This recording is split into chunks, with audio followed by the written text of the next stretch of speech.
Organisational chart of DGMS. क्या organisation होता है डीजीएमएस का, हम आपको बता दें। हम लोग जब पढ़ते थे, अभी में सिचुएशन चेंज हो गया।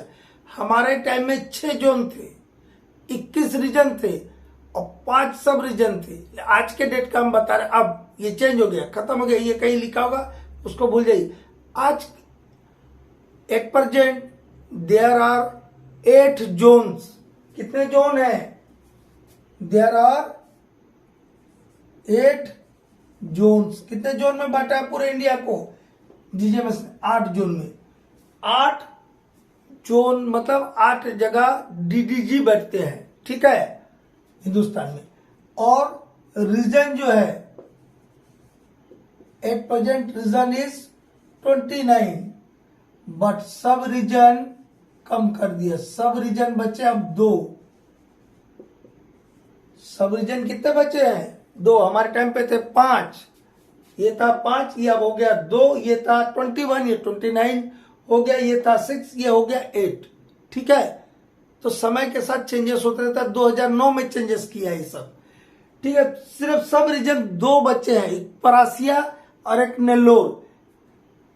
जो आपका नागपुर जोन है, नागपुर जोन बहुत बड़ा है, इसलिए वहां एक बचा हुआ है आपका परासिया सब रीजन। और हैदराबाद जोन में नेल्लोर करके एक सब रीजन बचा, वो भी बड़ा एरिया है, ठीक है, इसलिए बचा है। बाकी लगा कि नहीं ये सब रीजन से कोई फायदा नहीं है, तो 3 सब रीजन को खत्म कर दिया, ठीक। इतना याद रखिएगा। डीजीएमएस के कितने जोन है? 8 जोन है, 29 रीजनल ऑफिसर्स है, और सब रीजन कितने हैं, मतलब रीजन का भी छोटा भाग 2 है। एक परासिया है नागपुर जोन के अंतर्गत, और नेल्लोर है हैदराबाद जोन के अंतर्गत, ठीक। इतना समझ आया? तो इसको मिटा देते, याद रखिएगा। बोल रहे हैं उसको भी समझते जाइए, सुनते जाइए। डीजीएमएस का organisational chart, DGMS director general of mine safety, इसका हेडक्वार्टर कहाँ है? धनबाद, धनबाद झारखंड, ठीक है। इस डीजीएमएस में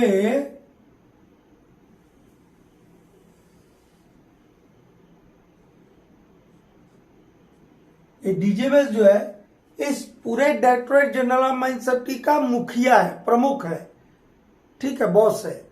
और ये जो रहेगा, ये वाला, बाकी के इधर बता रहे, इसका बात नहीं कर रहा हूं, इसका बता रहे, ये जो रहेगा डीजीएमएस है, जिसको हम चीफ इंस्पेक्टर ऑफ माइंस बोलते हैं, he will be from the mining discipline only. इधर जो बताएंगे डीजीएमएस, उनकी बात नहीं कर रहा हूं मैं। वो माइनिंग के भी रहेंगे, मेडिकल के भी रहेंगे, सर्वे के भी रहेंगे, लॉ से भी रहेंगे, मैकेनिकल से रहेंगे, इलेक्ट्रिकल से रहेंगे, ठीक है, बाकी रह सकते हैं। लेकिन ये सबसे बड़ा बॉस जो है, he will be only from mining discipline and he possess the degree in mining and first class certificate under coal or metal, या तो कोल माइंस रेगुलेशन के अंतर्गत या मेटलीफेरस माइंस रेगुलेशन के अंतर्गत उसको फर्स्ट क्लास मैनेजर का सर्टिफिकेट मिला हो, क्योंकि वो तो सब के लिए रहता है। वो कोल के लिए या मेटल के लिए नहीं रहता है, या ऑयल के लिए नहीं रहता है। Within the territories of India, all the mines under the DGMS, okay. तो ये तो माइनिंग वाला हो गया। इनके अंडर में एक होता है, इधर करते कि उधर 8 जोन भी बनाना है। एक होता है डीडीजी, हेडक्वार्टर इसका भी कहाँ रहेगा? धनबाद। धनबाद को DHL लिख दो, समझ जाइएगा, ठीक है। इनके अंडर में क्या रहेगा वो देख रहे हैं। और ये भी माइनिंग वाला रहेगा। अब रहेगा डीडीजी, डीडीजी इलेक्ट्रिकल, इनका भी हेडक्वार्टर कहाँ रहेगा? धनबाद, ठीक है। और एक रहेंगे डीडीजी मैकेनिकल, MECH लिख दिया, हेडक्वार्टर धनबाद, ठीक है। ये 3 टाइप का, इसमें ढेर सारे डीजीएमएस आएंगे, अभी बता रहे हैं, ये धनबाद का ही चल रहा अभी देश भर में नहीं पहुंचे हम, लेकिन ये 3 प्रमुख है इस डीजीएमएस साहब के। ये डीडीजी जो है हम बताए थे कि इसके इक्विवेलेंट रहते हैं।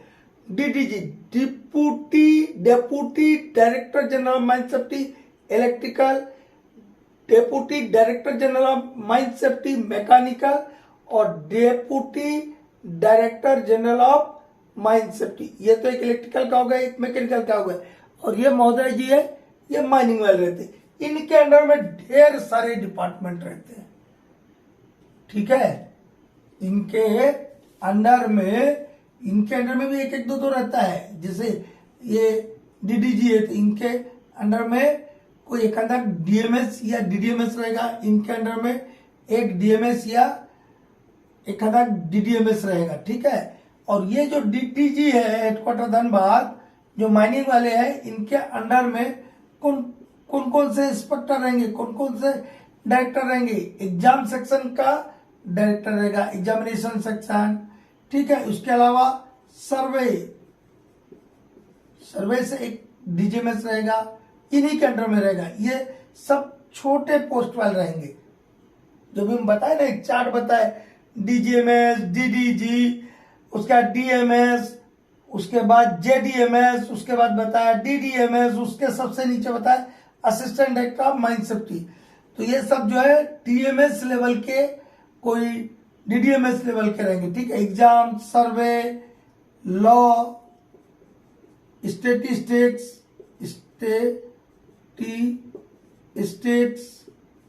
ठीक, R&D, research and development, law हुआ कहीं, हाँ, एग्जाम हुआ, सर्वे हुआ, लॉ हुआ, स्टेटिक्स हुआ, R&D हुआ, इस टाइप का। और मेडिकल छूट गया भाई, तो बहुत जरूरी चीज है मेडिकल, ठीक है। तो ये भी डीजीएमएस रहेंगे, इस मेडिकल डिपार्टमेंट का एक डीजीएमएस रहेगा। रिसर्च एंड डेवलपमेंट में तो 2-3 डिपार्टमेंट के रहेंगे, क्योंकि रिसर्च करना है कोई चीज को, उसका डेवलपमेंट भी करना है, ये इसका एक फंक्शन भी है, बताएंगे आगे, ठीक है। तो यहाँ पे माइनिंग का रहेगा, मैकेनिकल का रहेगा, इलेक्ट्रिकल का रहेगा, ठीक है, सब का रहेगा। इसमें स्टेटिस्टिक्स में कोई डिपार्टमेंट का हो सकता है, वो तो माइनिंग के जो एक्सीडेंट्स है उसका स्टेटिस्टिक्स रखता है, डाटा रखते हैं। लॉ, कानून का भी जानकार चाहिए, नहीं तब ऑर्गेनाइजेशन चला रहे हैं, तो लॉ का भी एक विशेषज्ञ रखेंगे जो एज ए डीजीएमएस रहेगा। सर्वे का रहेगा। एग्जाम सेक्शन, जो statutory examination, first class, second class, ओवरमैन, guest testing, ये सब जितने सर्टिफिकेट है उनका एग्जाम कंडक्ट करना, सर्टिफिकेट इश्यू करना, वो एग्जाम सेक्शन के अंडर में रहेगा। और एग्जाम सेक्शन एक डायरेक्टर साहब के अंडर में रहेगा, ठीक है। वहां पर भी एक से काम नहीं चलेगा, एक एग्जाम सेक्शन का हेड होगा, फिर उसका एक सेक्रेटरी होगा, ठीक है। और ढेर सारे सर्टिफिकेट से, तो हम आप लोग माइनिंग वाले फट से समझ जाए करके बता दिया। ड्राइवर का सर्टिफिकेट देते हैं, इंजन ड्राइवर का, वाइंडिंग इंजन जो ड्राइवर होता है, पढ़िएगा regulation second year third year में, ये हुआ। अब आते हम कितने बताए थे, 8 जोन है, ठीक है। नाम जैसे सीतारामपुर जोन, जो सीतारामपुर जिसका हेडक्वार्टर, उसको ईस्टर्न जोन बोलते हैं। धनबाद में डीजीएमएस का सबसे बड़ा ऑफिस तो है ही है, वहां पर भी एक जोन भी है जिसका नाम है सेंट्रल जोन। जैसे नागपुर को क्या बोलते हैं, वेस्टर्न जोन। आपका बेंगलोर में एक डीजीएमएस का ऑफिस है, उसको बोलते हैं सदर्न जोन, ठीक है। हैदराबाद में जो है उसको शायद साउथ ईस्टर्न जोन या ऐसा कुछ बोलते हैं। साउथ ईस्टर्न जोन तो रांची को बोलते हैं, ठीक है। साउथ करके कुछ एक है हैदराबाद जोन। ऐसे 8 जोन है। कितने जोन है, 8 जोन है। इतना तो ये सब कहा था, ये इधर वाला जो पोर्शन था ये धनबाद का हो गया। इधर वाला जो यहां से इधर जो हम बताए सब कहां का हो गया, धनबाद का। अब धनबाद के हम कहा निकल गए, बाहर, ठीक है। लेकिन एक सेंट्रल जोन जो है वो धनबाद में भी है, सेंट्रल जोन, सीजेड मतलब सेंट्रल जोन धनबाद, वो इसी बिल्डिंग में है। डीजीएमएस का जो बड़ा बिल्डिंग है उसी में सेंट्रल जोन भी का भी एक है। इसमें कौन बैठेंगे? डीडीजी। कौन बैठेंगे? DDG, deputy director general of mine safety, Dhanbad zone में। फिर धनबाद जोन में रीजन रहेंगे। क्या रहेंगे? रीजन। समझ आए ना? अब एक हम उदाहरण के लिए बता रहे हैं आपको। ये जैसे नागपुर जोन लिया, कौन सा जोन लिया? Western zone Nagpur, western zone Nagpur, western zone Nagpur. यहाँ पे इनका प्रमुख कौन रहेगा? इस ऑफिस का प्रमुख कौन रहेगा? DDG, deputy director general of mine safety. ठीक है। इस नागपुर जोन में रीजन 1 क्या क्या है? रीजन 1, रीजन 2, उसके बाद है बिलासपुर रीजन,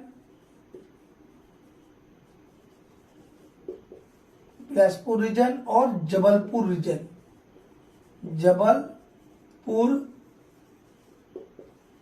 रीजन। जोन के अंडर में क्या होता है? ये जोन है, जैसे central zone Dhanbad, western zone Nagpur, northern zone Ghaziabad, ऐसे हम नाम लिखाएंगे अभी।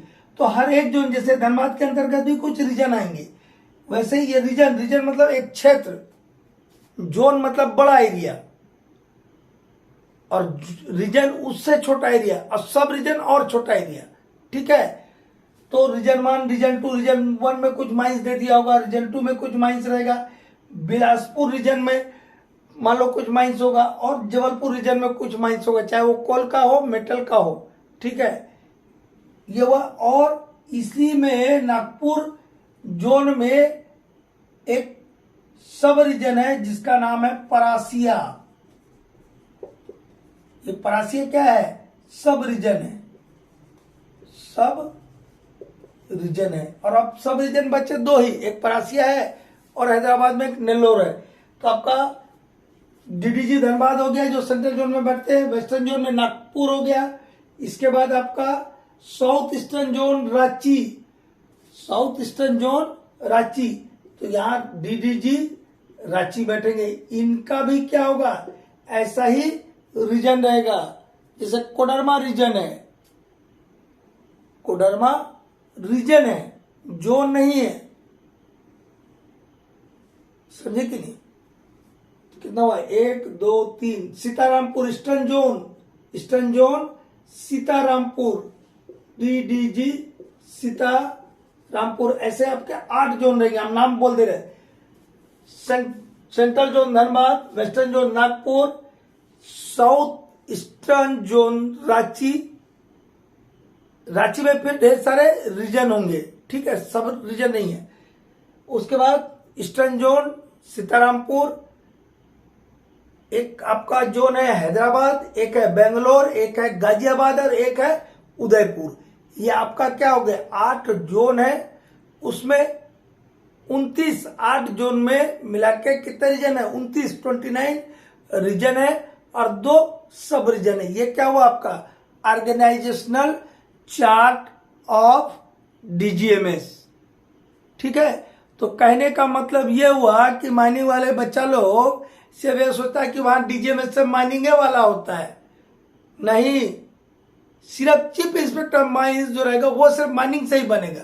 बाकी हमारा इतना बड़ा ऑर्गेनाइजेशन है माइनिंग इंडस्ट्री, तो यहाँ सब टाइप के एक्सपर्ट को वहां रखना होगा। मेडिकल का रखना होगा, सर्वे का रखना होगा, लॉ का रखना होगा, मैकेनिकल का रखना होगा, इलेक्ट्रिकल का रखना होगा।